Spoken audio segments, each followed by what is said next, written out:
Hey guys, it's Dr. Justin Marcagiani here. Today's video is going to be on dizziness. Why do I feel dizzy? We're going to talk about the root causes physiologically on why you may be dizzy. Before we dive in, please smash that like button. Again, really helps the search algorithm. Put your comments down below about the topic and your thoughts on it and what's worked for you. Really always curious to know what's worked for other people.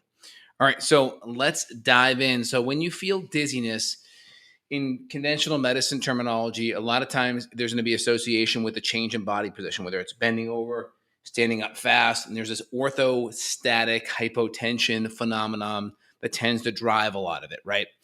So then you also just kind of have vertigo dizziness where you're just kind of always dizzy and it's non-positional based. So kind of have positional based vertigo, and then we have non-positional based vertigo. So the getting up, the standing up fast, the bending over, getting up out of bed. These are all going to be orthostatic position. You can kind of put POTS in that camp as well, right? Postural orthostatic tachycardia syndrome. That's kind of an extreme adrenal example where they put you on a tilt table, then you put you back up, and then you get dizzy, or you typically see a big drop in blood pressure. Typically, when you bend over, stand up fast, usually when there's a orthostatic component, usually there's a 10 millimeter of mercury drop or more when it's postural. So you'll see that big drop in blood pressure. And that's usually that blood pressure drop means you're not able to perfuse that blood flow up to the brain fast enough. Therefore, you feel dizzy. It's kind of like having your hose, the finger on like your thumb over the hose, right? That thumb kind of creates that pressure. And when you pull back on that, the water just kind of globs out. It doesn't project out. So it's that same thing. That higher blood pressure is like putting that thumb over the hose and it projects it out more.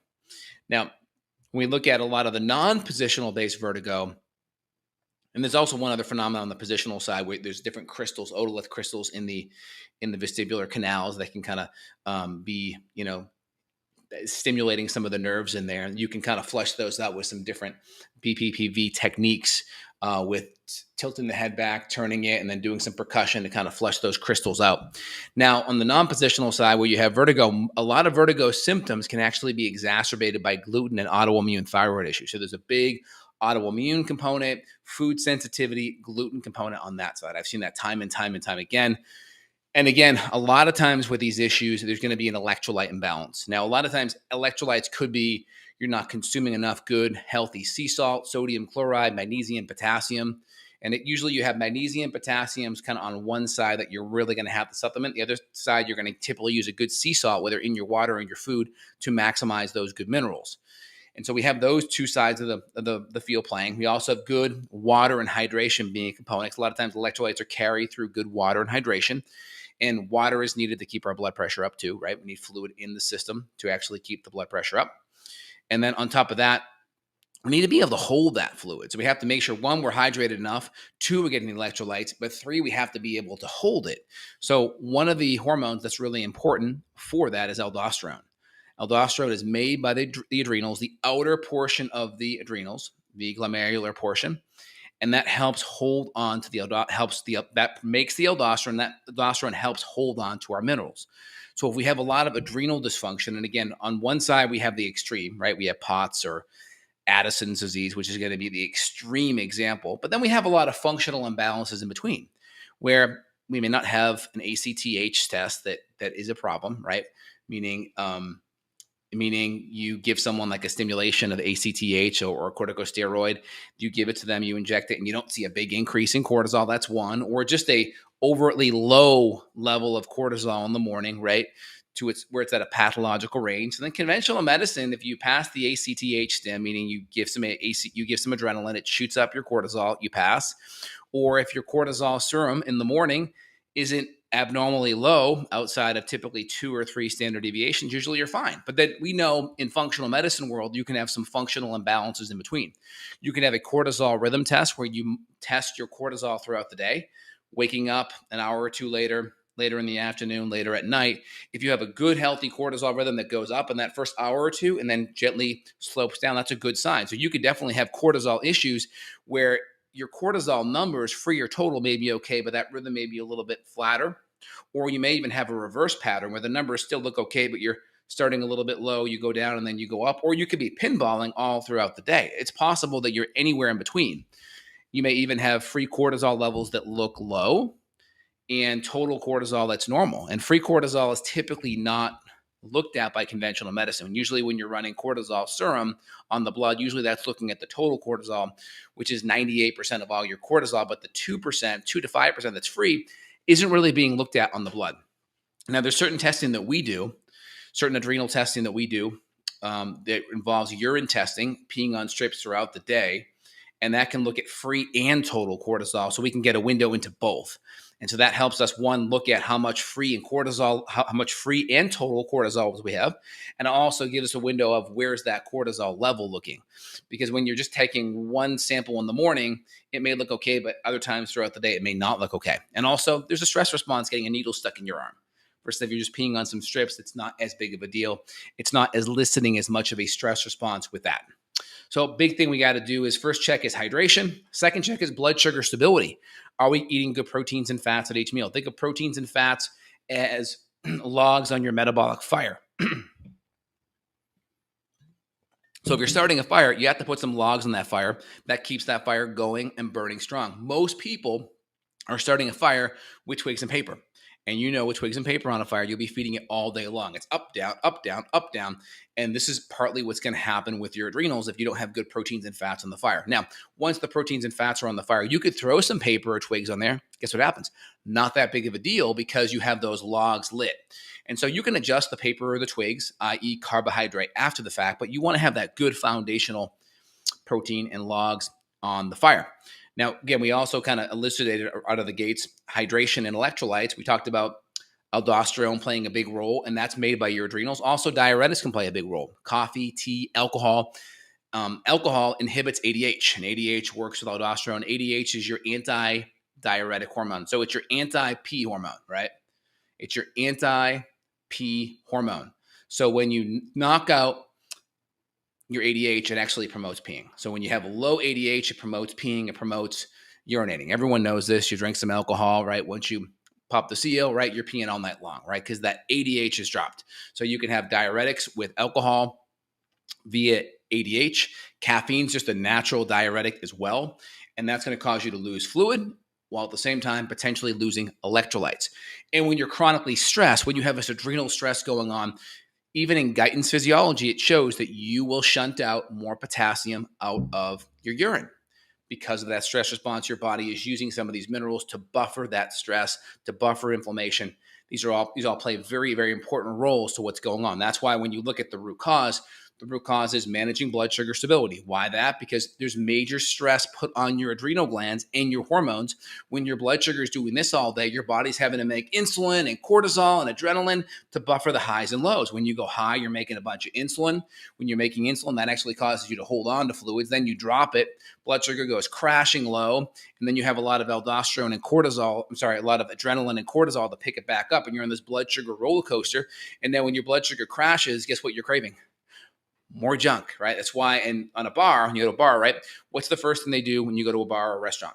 They try to give you what? Bread, some kind of a carby appetizer, and alcohol. Why? Because one, alcohol actually drops blood sugar, right? So alcohol drops blood sugar, and then you are on this blood sugar roller coaster of a lot of carbs, let's say bread. Blood sugar goes up, down. Now you're craving a lot. Now you're going to overorder food. Your eyes will be bigger than your stomach. So this is a common theme in restaurants. That's why you want to really have good proteins first. It's one of the big things out of the gate. And then also hydrate in between your drinks so you don't get electrolyte imbalances and dehydrated.